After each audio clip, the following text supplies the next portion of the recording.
Stride VR is an early access Mirror's Edge type game, all within virtual reality. I'm not a games journalist, and I don't know much about how to review a game, but I'll say what I felt about the game as a gamer and how my first 9 hours of playing went. I first launched the game and was greeted with a stunning, amazing, breathtaking one game mode. Okay, so as I said, Stride is in early access, so there's only one game mode available as of right now. And for a $20 price tag, a lot of people expected a little bit more than just an endless mode. I was also a little surprised to see only one game mode, but I didn't really care because that's the mode I wanted to play the most anyway, so it worked out. Now, before I talk about the game mode itself, I want to talk about the controls. To me, the controls feel great. See, to do most controls, you need to actually move your body in real life. Like to jump, you hold A and lift your arms. To slide, you have to crouch. And to run, you have to pump your arms. All these movements combined makes for a very tiring but also very immersive experience.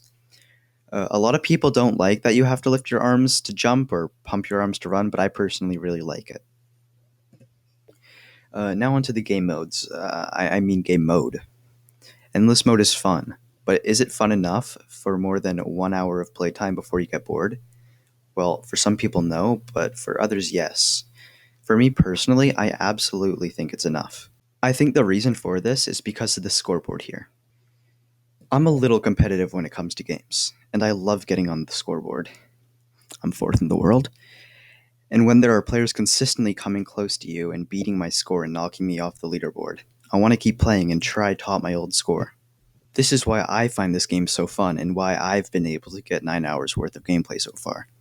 But for some people who may not care so much about their score, they can find this game very boring after an hour or two of playing.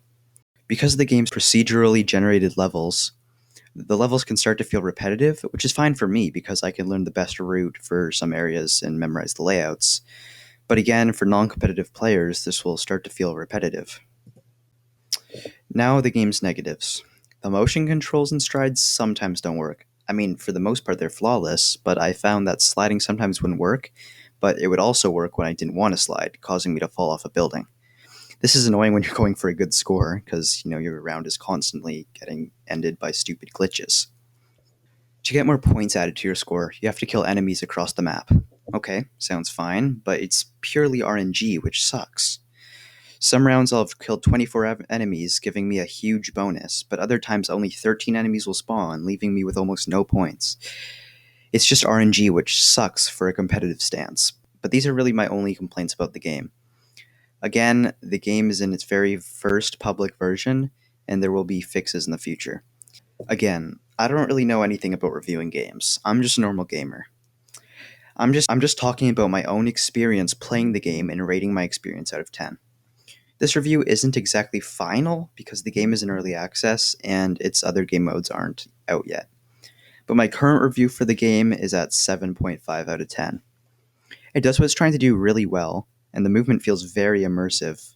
But when the controls don't work, it sucks, and the RNG aspect of enemy spawning is quite annoying. The lack of game modes is a bit underwhelming, especially at the price of $20, but the great gameplay makes up for it. Thank you for watching to the end. If you enjoyed, be sure to subscribe. That would be very poggers.